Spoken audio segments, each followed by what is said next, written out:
But I do want to explain to you a little bit about why shamanism came to me and why it was important. Now, I had sort of a shamanic experience when I was very little. Some of you have heard this story before, that when I was about 5 years old, I almost drowned in a swimming pool. And I heard a voice, and it told me what to do to save my life. And at that time, when you're 5 years old, you don't really have a concept of anything, right? It's just sort of back there in the back of your mind. I just thought, oh, okay, so there's a presence there that helps me out occasionally. And so it just sort of like in that 5-year-old way, just sort of, oh, that's normal, okay. And it isn't even conscious. It's just back there in the part of your mind that whenever I had big questions or I wanted to solve a problem, I kind of listened for that voice and see if it had anything to tell me. And I don't think I thought of it outside myself or inside myself. It was just something I kind of listened for, that sound of the genuine, I think is, as Thurman calls it. But it's something to me that I thought was remote. That was the only pretty much the shamanic experience that I had. I grew up in a, as I said, atheist father, agnostic mother, kind of new agey mother. She explored some things. Through most of my 20s and my 30s, I explored a lot. I explored Quakers, I explored Judaism, a lot of New Age stuff. I was really into crystals for a long time. Bunch of self-help books. I was the self-help queen. Always trying to find ways to figure out who I was and my calling in the world. But I have to admit, I kind of just dabbled in things. I didn't really take a lot of things very seriously. Even by the time I found sort of shamanism, which was really about my early 30s, I had 3 degrees by then. I was sort of a world-traveling businesswoman. I lived in my head. I was a very heady person. I was very, they're all about being professional and wearing suits, and everything was sort of done a certain way. And I think back then, and I realized just how uptight I was, and I had no idea that I was uptight. I never thought of myself that way, but I think back now, I realize that, wow, Sean, pull the stick out. But he's kind of older, he was bald. I'll call him John. Okay, I don't remember John, but you weren't supposed to know anything about them, not a single thing. And so what you do is you lay down next to him, so you're touching your shoulder and your hip and your ankle next to the person.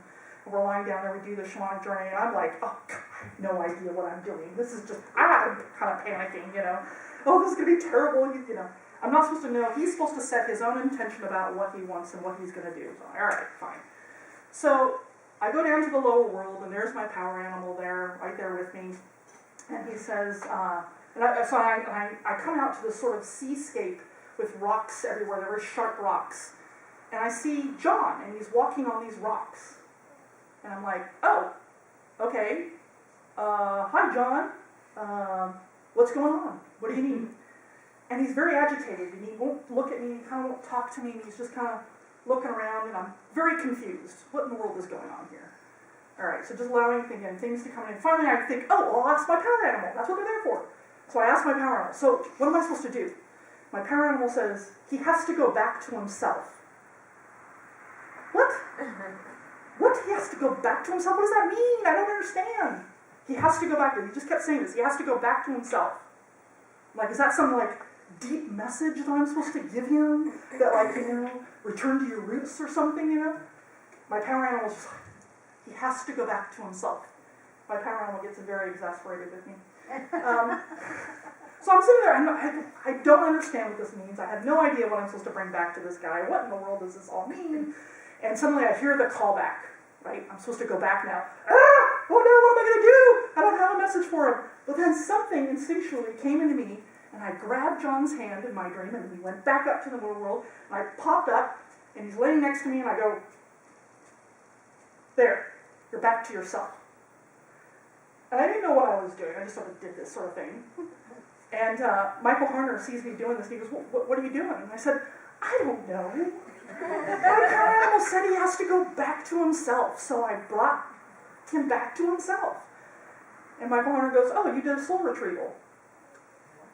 I'm like, what? What's that? So yeah, and it turns out this guy, his question was whether or not he needed to go do a soul retrieval next week. He had an appointment, and he didn't know whether or not he should go to it. Well, it's not anymore. Okay, mind is blown.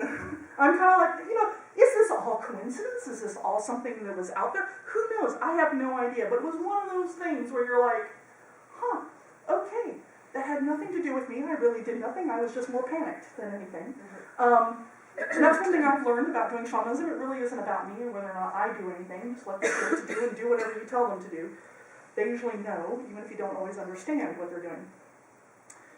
But this was mind-blowing to me. And there were other things that happened constantly when I was doing that weekend and ever since. Things that just sort of, okay, I have no idea how that happened, but that's where it is. And it was really, I remember actually by Saturday evening, I'm sitting in my car and I'm actually sobbing because my whole worldview has been blown apart. Here I am, this rational businesswoman who, yeah, okay, there was that cousins thing, but I never thought of it as shamanic or anything like that. And my world has just been kind of blown open. And it's a little bit, if you think about someone saying who's a fundamentalist Christian, right? And they grew up in a church that told them that you have to believe in Jesus, and anybody who doesn't believe in Jesus and that he died on the cross for your sins is going to hell. And then say you go off into the Navy and you visit India and you see people living their lives who've never heard of Jesus. And you think, okay, wait a minute, I believe in a loving God, but why would God condemn people who never... And something, the worldview just has to give. Something breaks open. And either people go back to the hard line and say, yep, that's it. I'm not going to go anywhere with it. Or they break open and they say, okay, something different is going on here. And that's kind of what happened to me. I mean, it seems sort of silly to me now. I think, wow, Sean, why were you so upset? But when someone gives up their worldview, they aren't just giving up how they see the world, but they're giving up potentially their support structure. I mean, was I going to go back to my business world and say, hey, let me tell you about the shamanic experience I had? People think you're weird. I thought people were weird who did that sort of thing. And it's frightening. But that's sometimes where a spiritual path will lead you, is to places that are very difficult. If that's one message that I wanted to give today, is that if we're going to have a free and responsible search for truth and meaning, the freedom isn't just I get to believe whatever I want, but it's to free your mind, to be open to whatever experiences that might come. To be responsible is to ask the question, is this really all in my head?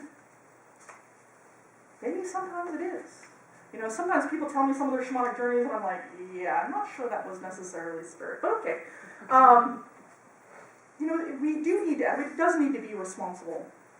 We need to ask those questions. So I invite you to let your mind be blown wide open. Maybe we don't know everything. But I can tell you this, that when the Spirit calls, you better listen. May it be so, and amen. Let us sing when the Spirit says do.